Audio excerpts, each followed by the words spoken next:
예수님께서 배를 타고 가다라 지방에 가서 귀신 들린 자를 고치신 말씀입니다. 이제 작년 수요 예배 때 함께 말씀을 나눴던 기억이 납니다. 이 귀신 들린 자를 고치신 것에 대해서 오늘 읽은 말씀에는 나오지 않지만 마태복음 9장 1절에 본 동네, 이제 마가복음과 누가복음을 보면 원래 있던 자리로 돌아가신 기록이 나옵니다. 이 귀신 들린 자를 고치시고 배를 타고 원래 있던 곳으로 다시 돌아갔다는 점에서 고통받는 영혼을 위해 예수님께서 찾아가셨던 것임을 알 수 있다는 것이었죠. 귀신 들렸던 자는 예수님께서 병을 고치시는 그 병 고치시는 현장에 있다가 얻어 걸려서 병에 고침을 받은 게 아니라 예수님이 직접 그 사람을 찾아와 주셔서 고쳐주시는 은혜를 받게 된 것이었습니다. 배를 타고 건너가서 귀신 들린 자를 고치신 후 돌아오는 것과 다른 곳에 가서 더 많은 사람을 고치는 것, 무엇이 낫겠습니까? 우리가 흔히 기회비용이라고 하듯이 다다익선의 마음으로 다른 곳에 가서 더 많은 병자를 고치는 게 낫다라는 생각을 가질 수도 있습니다. 그러나 예수님께서는 귀신 들린 자를 고치기 위해 가다라 지방까지 가신 것입니다. 사람들은 대를 위해 소를 희생시키지만 예수님은 지극히 작은 자 한 사람도 잊지 않으시는 분이셨다는 것입니다. 오늘 이 시대 수많은 사람들 중에, 수많은 하나님 믿는 사람들 중에 굳이 나 같은 사람 하나를 눈여겨보실까 하는 생각이 들 수도 있겠지만 하나님께서는 오늘도 여러분을 살피시고 여러분과 함께 하고 계심을 믿으시기 바랍니다. 마태복음 8장 24절 말씀에 바다에 큰 놀이 일어나 배가 물결에 덮이게 되었을 때 예수께서는 주무시는지라. 예수님께서는 그 영혼을 구하고자 큰 놀이 일어나 배가 물결에 덮이게 되었어도 잠에서 깨지 않으실 정도로 피곤한 몸이셨습니다. 그렇게 피곤한 몸이시기 때문에 하루 정도 늦게 갈 수도 있었지만, 오늘은 쉬고 내일 갈 수도 있었지만 예수님은 배에서 잠을 청하시면서까지 가다라 지방에 가셨습니다. 왜냐하면 그곳에서 귀신 들려 고통받는 영혼을 구원하시고자, 한시라도 빨리 가서 그 고통의 무게를 빨리 해방시키시고자 피곤한 몸을 이끌고 가셨던 것이죠.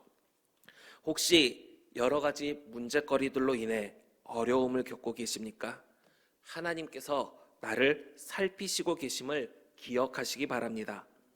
아무도 생각하지 않을 건너편에 있는 한 영혼을 생각하여 길을 나선 예수님을 기억하며 다른 수많은 사람들이 더 중요하겠지가 아니라 나를 살피시는 하나님을 온전히 바라볼 수 있는 저와 우리 성도님들 될 수 있기를 간절히 바랍니다.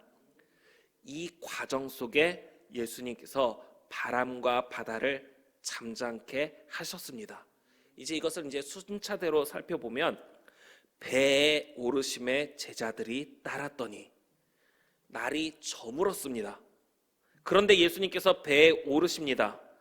제자들은 예수님을 따라 배에 오릅니다. 날이 저물었으니 쉬어야 할 텐데 제자들은 저문 밤에도 예수님을 따랐습니다. 그리고 그 길에서 예수님께서 보이신 놀라운 기적을 보았습니다. 사랑하는 우리 성도 여러분, 제자들 중에 날이 저물었다며 오늘은 할 만큼 했다, 이 정도면 됐지 하고 그 마음으로 날이 저문 후에 예수님 따르기를 멈춰선 사람이 있었다고 한다면 그는 그 밤에 예수님께서 보이신 기적을 보지 못했을 것입니다. 우리는 하나님께서 되었다 하실 때까지 하나님 따르는 것을 멈춰서는 안 됩니다. 그 밤이었지만 그 따르는 일을 멈추지 않고 끝까지 예수님을 따르는 현장 속에서 예수님을 통해 보여주신 놀라운 일들을 제자들은 경험하게 되었다는 것이죠. 바다에 큰 놀이 일어나 배가 물에 덮이게 되었을 때 예수께서는 주무시는지라. 우리가 선택한 일에 대해서는 우리가 담담하게 그 결과를 받아들이면 됩니다. 내가 이 선택했으니까 이렇게 됐겠지. 내가 이것을 저거보다 선택했으니까 이런 결과를 맺는 거야 하고 받아들이면 되는데, 내가 원치도 않은 일을 하다가 어려움을 겪게 된다면 어떤 마음이 들게 되겠습니까? 밤에 예수님이 배에 오르시니까 쉬어야 됨에도 불구하고 쉬지 않고 오르시는 예수님의 모습을 보며 예수님을 따라 배에 올랐는데 큰 놀이 일어나 배가 물결에 덮이는 위험을 맞게 된 것입니다. 그렇다고 그때 예수님이 옆에서 이런 놀이 일어나지만 두려워하지 마라 말씀을 해주시는 것도 아니고 주무시고 계시는 거죠. 우리가 원하지도 않는데 이러한 방향으로 이끄시고 나 몰라라 하는 그런 모습처럼 그런 상황과 같이 되었다라는 것입니다. 이때 제자들이 어떻게 합니까? 그 제자들이 나와 깨우며 이르되 주여 구원하소서 우리가 죽겠나이다. 아니 왜 기상도 제대로 살피지 않고 무리해가면서 밤에 배를 타셔가지고 이런 위험한 상황에 우리를 직면하게 하셨습니까? 하고 따질 수도 있었지만 제자들은 그 위험 앞에서 주여 구원하소서 간구했던 것입니다. 애굽에서 나온 이스라엘 백성들은 마실 물이 없어서 먹을 것이 없어서 불평과 불만을 내비쳤습니다. 그냥 애굽에 놔두지 왜 애굽에서 데리고 나와서 이 광야에서 우리를 힘들게 만듭니까 하며 불평과 불만을 내비쳤던 것이죠. 눈앞에 있는 어려움 앞에서 자유와 해방의 큰 은혜를 망각했던 것입니다. 그런데 예수님을 따르는 제자들은 이 눈앞에 어려운 일이 생겼다고 해서 원망을 품은 게 아니라 그 어려움 앞에서 예수님께 간구했다라는 것입니다. 사랑하는 성도 여러분, 나는 마음에도 없는데 하나님이 나를 계속 믿음의 길로 이끄셔서 그래서 마지못해 신앙생활을 하고 있으십니까? 그래서 어려운 일이 생길 때면 계속해서 그 일 앞에서 불평과 불만을 끊지 못하고 계속 되뇌이며 그런 원망의 마음으로 살고 계십니까? 아니면 만약 하나님의 은혜에 감사하는 마음으로 하나님을 따르는 삶을 살고 있다고 한다면 어떠한 어려운 상황이 생기더라도 그로 인해 이스라엘 백성들처럼 불평과 불만을 품으며 넘어지게 되기보다 제자들이 그 위험 속에서 예수님께 간구했듯이 우리 또한 그 어려움 속에서 하나님의 도움을 요청할 수 있기를 바랍니다. 하나님의 은혜로 그 모든 문제가 해결되어지는 놀라운 은혜를 경험할 수 있게 되기를 바랍니다. 내가 원해서가 아니라 날아가는 중에 이런 어려움으로 왜 인도하실까 생각이 들 수도 있었지만 제자들은 예수님께 도움을 요청했습니다. 불평과 불만이 아닌 간구였습니다. 그때 예수께서 이르시되 어찌하여 무서워하느냐 믿음이 작은 자들아 하시고 곧 일어나사 바람과 바다를 꾸짖으시니 아주 잔잔하게 되거늘. 예수님께서는 제자들의 간구를 들으시고 바람과 바다를 잔잔케 하시며 그 두려운 상황을 사라지게 만들어 주셨습니다. 오늘 우리가 믿음으로 간구한다면 하나님께서 우리의 기도를 들으시고 응답하시어 우리의 모든 근심과 걱정이 사라지게 될 줄로 믿습니다. 이 믿음을 가지고 하나님 앞에 나아가는 저와 우리 성도님들 될 수 있기를 바랍니다. 그 사람들이 놀랍게 여겨 이르되 이 이가 어떠한 사람이기에 바람과 바다도 순종하는가 하더라.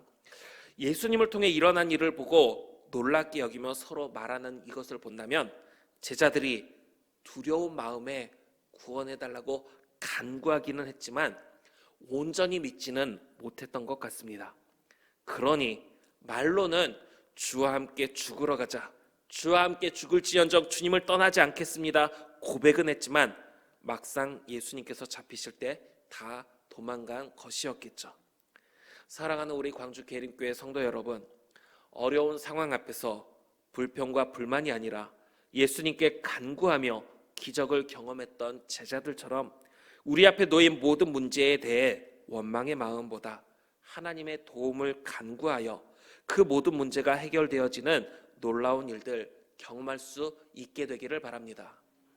또한 건너편에 있는 한 영혼을 찾아가던 과정 속에서 일어났던 일임을 기억하면서 하나님께서 그냥 그 은혜 자리에 있는 사람들 은혜 베푸시는구나, 여기서 끝날 게 아니라 하나님께서 나라는 연약한 존재도 잊지 않고 살피시고 계시는구나 하는 이 마음을 가진 채 디모데후서 4장 2절에 너는 말씀을 전파하라, 때를 얻든지 못 얻든지 항상 힘쓰라는 말씀처럼 그 영혼을 구원하고자 피곤한 몸을 이끌고도 그 영혼을 향했던 예수님처럼 우리 또한 이 시대를 살아가면서 하나님의 사랑을 전하는 일에 항상 힘쓸 수 있기를 바랍니다. 어떠한 상황에서도 예수님께서 명하신 일, 예수님께서 이끄시는 길, 그 일 속에서 하나님의 사랑을 온전히 나타내며 하나님의 기쁨이 되는 그런 삶을 살아가는 저와 우리 모두 성도님들 될 수 있기를 간절히 빌고 원합니다.